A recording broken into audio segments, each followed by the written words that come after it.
Hey, happy Thursday, Earth fam. Hope everybody's doing great out there. It's been a super heavy week, so we're keeping it light today. We're going to talk about manifesting. It usually is always like manifesting money because that's where we always feel like we lack, right? It's really manifesting anything. So we had talked about law of attraction, but there's also the law of assumption. So they're very similar, but there's just a little bit of a tweak in there. So law of attraction says that we are attracting what we put out, right?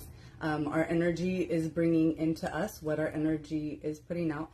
Law of assumption is basically living in the gap. So this is a really popular example. So I'll just use this because it's so perfect. But let's say somebody gave you a check for $1 million, right? And so the check is good. You know, you've got it, no problem. So you put your check into the bank.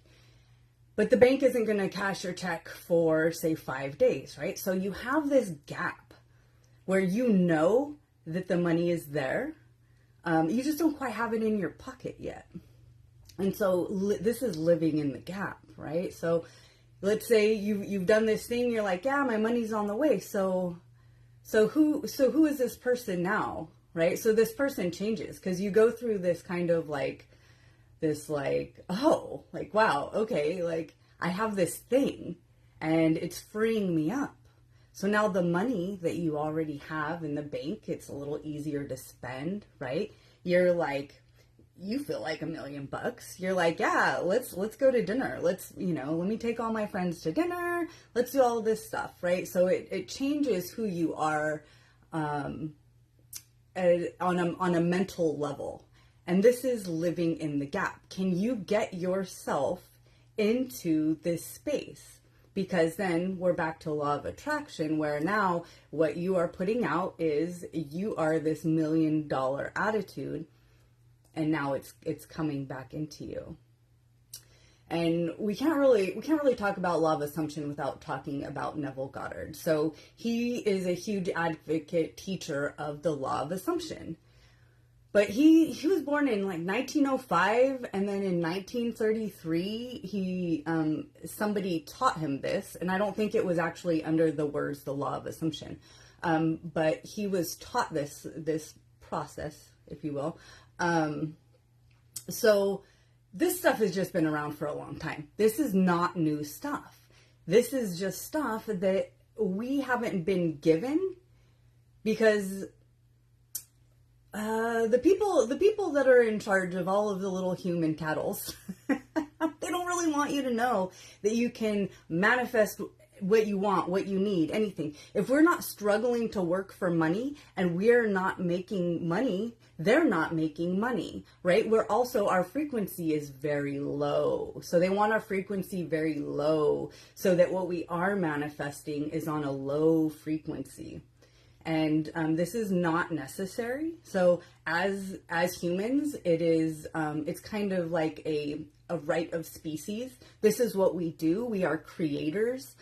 We have created everything that you see on Earth just by one thought at a time, right? We have built upon each other's thoughts through thousands of years, and we've created all of this.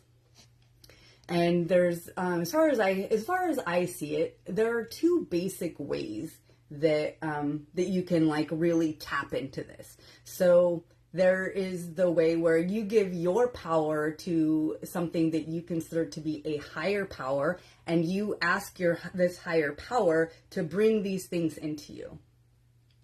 Or there's the other way where you go, I am a sovereign being and I don't need a higher power to bring me anything. I can do this on my own. You know, we are all one. We are all from the same blanket of energy, the unified field.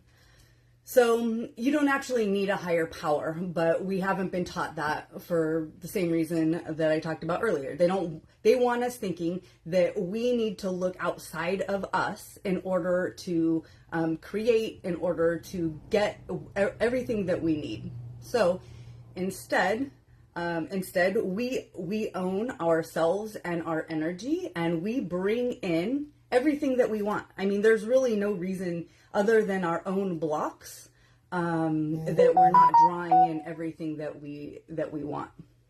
And I'm going to use Hollywood as an example right now because it's just come out so heavily in the last couple of years that, you know, there's a lot of dark worship, ritual. They all participate in dark magic, right? So they've turned their power over to Lucifer. They worship a being Lucifer, and that's why they are all stars, right? Lucifer is the bringer of light, and they are all his little stars. It is all part of the system that they've created, where we're not part of that system. We're the cattle. Sometimes the people get eaten, but whatever. That's a whole nother story. So Hollywood is actually named Hollywood because the actual Hollywood is extremely powerful wood. It's one of the most powerful woods. And so this dark magic has been going on for a very long time. This is not new. None of the stuff that is coming out is new. All of this ability to move energy and all of the way that this whole structure is set up, this has been happening for our structure specifically several hundred years, right? This is how we perpetuate it. You know, we live in the matrix. The matrix is programming. It is programming that we perpetuate through each other, through the TV, right? The TV tells us like, oh, this is what life is supposed to look like. This is perfect life, right? This is screwed up life. And so we get these ideas. I mean, honestly, I only think that we call a bird because somebody told me it was a bird. So we just perpetuate these ideas, and through our traditions, we're perpetuating what those who created the system, what they want us to do. So a lot of our holidays are actually really steeped in pagan mysticism and some actually very dark ritual. Like looking at Christmas and the whole thing about, you know, putting there's Santa, which, you know, you can easily switch a couple letters and his name is Satan. And then, you know, we offer our children, you know, we put them on Santa's lap, and that is symbolic of offering your children to Satan. Like there's a lot of dark mysticism, and you can be like, oh, Connie, you're so crazy. But you know, you can think I'm crazy because you don't want to believe it, or you can look into it and be like, oh, maybe there's something to it. A lot of people would prefer to think that I am just crazy, and that's okay. We all create our own reality.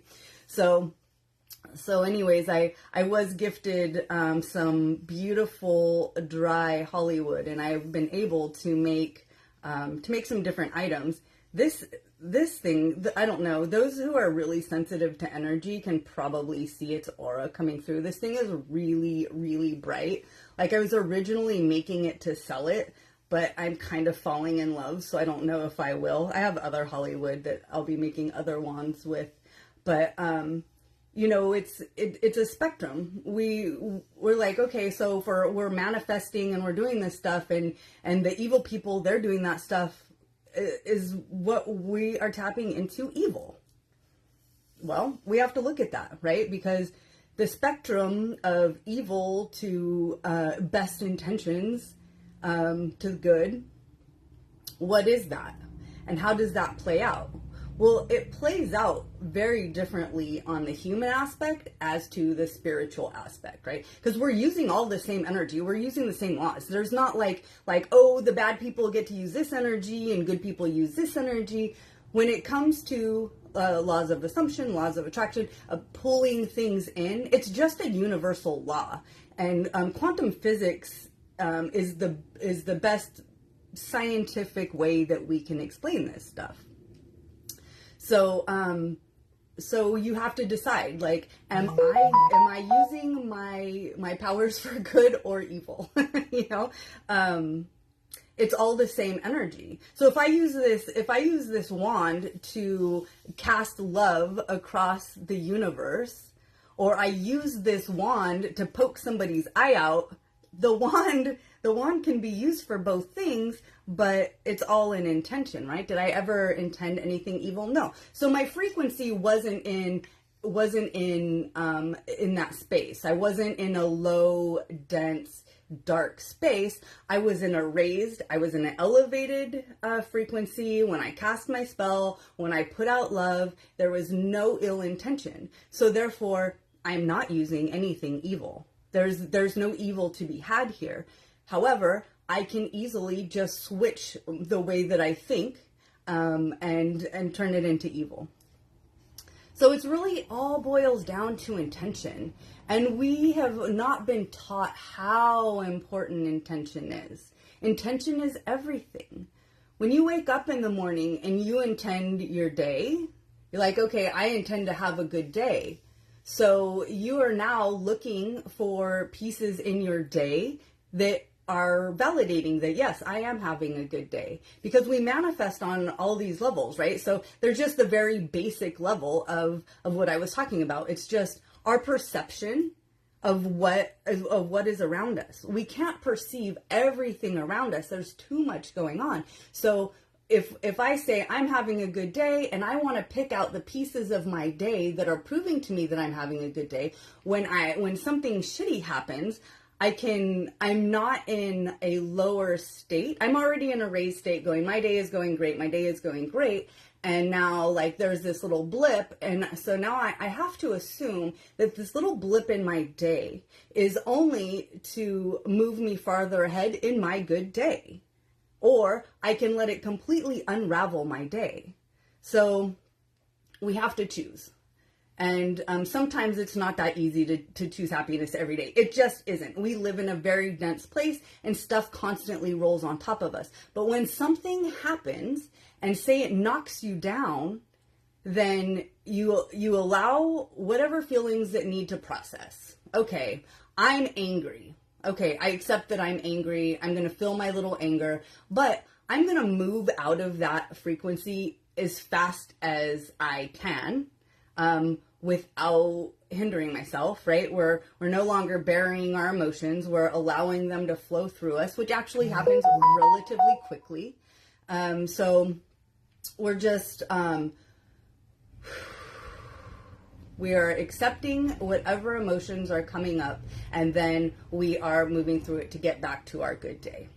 So that's really how you just kind of try to keep realigning yourself. So once you continue to realign yourself, your frequency is at a specific place, right? So if every day I just continually realign the shit pieces and I'm in the state up here, then law of attraction says that is coming to me more. So now I've created a situation where these little blips of crappy situations are coming less and less. So not only am I perceiving it as a better situation, but the experience that's coming to me is also a better experience. So it's happening on a lot of levels, right? So, and then there's this whole energetic level that we don't see, but spirit, that's all that spirit sees. So I've studied like the other side for years and years and years, trying to make this bridge, because the way that humans perceive what is happening versus the way that spirit sees what is happening are completely different. Why? Because we've been given a set of rules, and we live by these rules and we perpetuate these rules. So I'm just gonna go straight to murder. So, okay, let's say you are a psychopath and you murder somebody. Okay, so there's a couple things. Like if you moved outside of like a soul contract and you have emotions behind this, you will have karma to pay. And it doesn't necessarily mean that you're going to reincarnate with that person and now they kill you. That could mean that now you get to take care of them. So maybe you reincarnate with them as a sibling, and the other person incarnates as an ill, sick person. And so now it is your like lifelong duty to take care of your sibling. And you're like, how did I get stuck with this? Well, on an energetic level, you have to pay that back. Do you go to hell? No, you don't go to hell, but your frequency has to balance out, because everything, yin and yang, right? We're balancing all of these energies. And so your karma really gets stuck with emotion. And I see this when I do past life regression. We cycle with these people that we have emotional attachment to. So somebody does something bad to you and you're like, I am never forgiving this person. I am going to hold this in my heart and I'm going to hate them forever. So now you're stuck with this ball of emotion. And if you die with this ball of emotion, you're going to reincarnate with this person so that you guys have an opportunity to release this ball of emotion. 5, 6 lifetimes later, maybe you have been brother and sister, you have been lovers, you've been neighbors, whatever this is. So to really get rid of this karmic ball, you have to forgive. Even if the person has done something really shitty to you, and you don't have to, I mean, of course, we never have to forgive. We never have to allow somebody into our life. But if you can forgive to the point where you have released your energetic connection to them, you don't have to recycle with them. Because that's all it is. It's an energetic bond that we create with our emotions. And the same thing with love. We will cycle into lifetimes with people that we love over and over because we have that emotional bond with them, and it sticks with us forever. and then we go back to the bigger picture, which is we are all one. We're all one. Everything is one. Everything has consciousness. Like your car has a consciousness. This has a consciousness. Why? Because we're made out of consciousness. This whole dense realm is energy, but we feel heavy. We feel dense because the energy is moving extremely slowly, and so it feels hard, but really it's just a wave function. So here we are thinking we're living a reality, and we are and we aren't. We are creating a life, a reality, but in the big scheme of things, it's just an energetic function. Right? So everything we do is very important because there's an important piece to it, to the life that we're living now. But on the big scheme of things, once you pass over, these things are not that important. And the things that we worry about and we stress about, they're not important at all. But what they do is they are creating a rift in what we are manifesting. We're always manifesting. So if you don't understand what your energy is doing and how you are manifesting these things, then you will have a tendency to be like, I don't have any control over my life. Things just happen to me. I got $600 in the mail, but then 2 days later there was like a bill came up for $600. And you just haven't learned that everything is supporting you. So if that specific thing happens, it's the universe supporting you. Like, hey, I gave you the money. There's this thing coming up, but you're like, yeah, but I was going to buy myself, X, Y, and Z. Yeah, but if the universe had given it to you 3 weeks ago, the money would be gone, and now you still have this bill. So looking at experiences and understanding experiences a little bit deeper than surface level helps a lot, because you totally have control over your life, which is the whole reason why I wanted to start getting into law of attraction, because I was like, I've always felt like there was a way to control my life, right? So at one point I get into, when I was 18, I got into Wiccan religion because I was like, oh, through spells I can control my life. But then I had some really crazy shit happen and I was like, ooh, I don't know if this is for me. but then the farther that I went down the path, I realized that all this stuff is intention and direction. It's mental direction, it's energetic direction. So you can do a spell and your spell will bring to fruition whatever you're doing. But that's because you took the spell and for 30 minutes, an hour, whatever it was, you completely focused all of your attention in this one space. Right? You had this particular outcome. I lit all the right candles. I said all these things that were deep in my heart. I was so deep in it. I was embodying this situation, right? So you're just using law of attraction once again. It's the same thing. Now, prayers get tricky.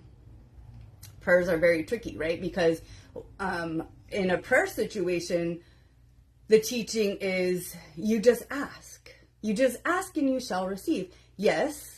But if you just keep asking under the guise of I don't have and I need and I want, it's going to be so much more difficult for it to come through. Instead of being like, hey God, could you please bring me a new car? I need a new car. My car is breaking down, and you constantly feel like this need for a new car. You might not get a new car, or you might get a shittier new car. But if instead of asking, you just praise, right?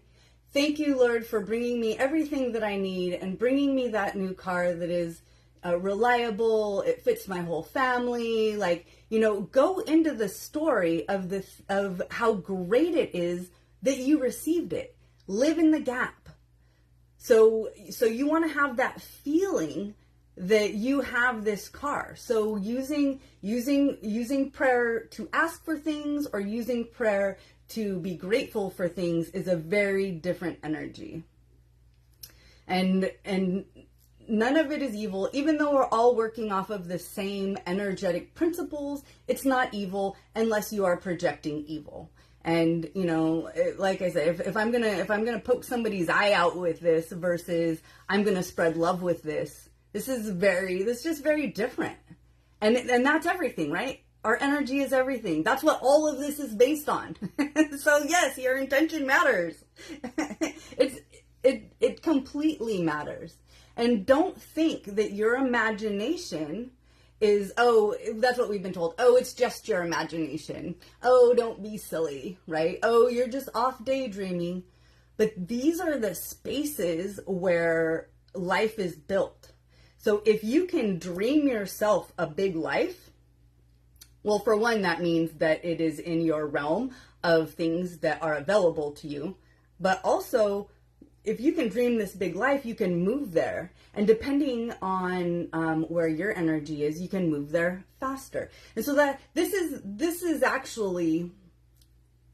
the whole core of my coaching program, is that, yeah, we work through all this stuff. We work through our relationship traumas and our parental traumas.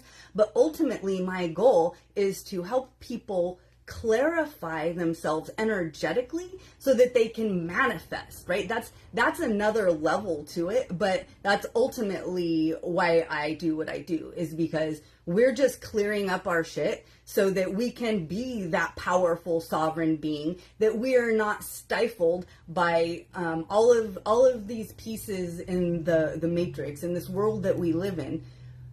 They're not holding us down. Like, energetically, we popped out of that because we know that there's something better and something different. And you have to first know that it's available to you, and then you're going to work on your crap. Or you can just, you can always go to some other deity and be like, hey, do you think you could get me a this or a that? But that's totally not necessary. It is our right as humans. We are the creators. And Abraham Hicks says it all the time, right?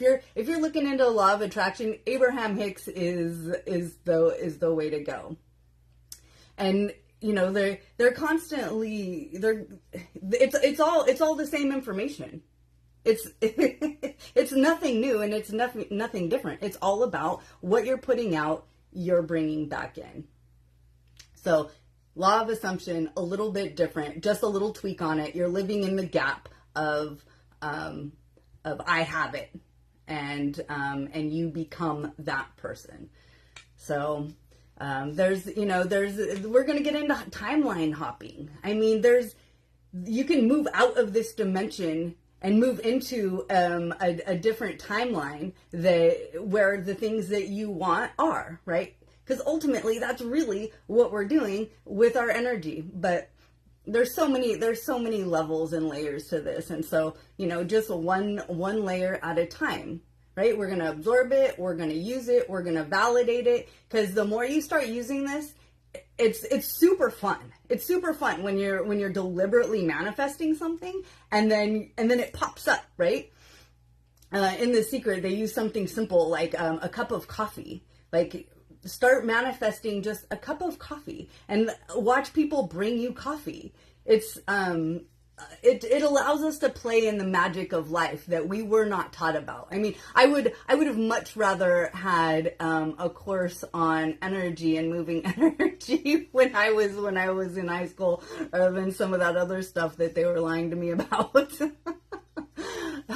So anyways, I hope that everybody is using this stuff to manifest the life they desire, because it is your right as a human to live whatever life you want.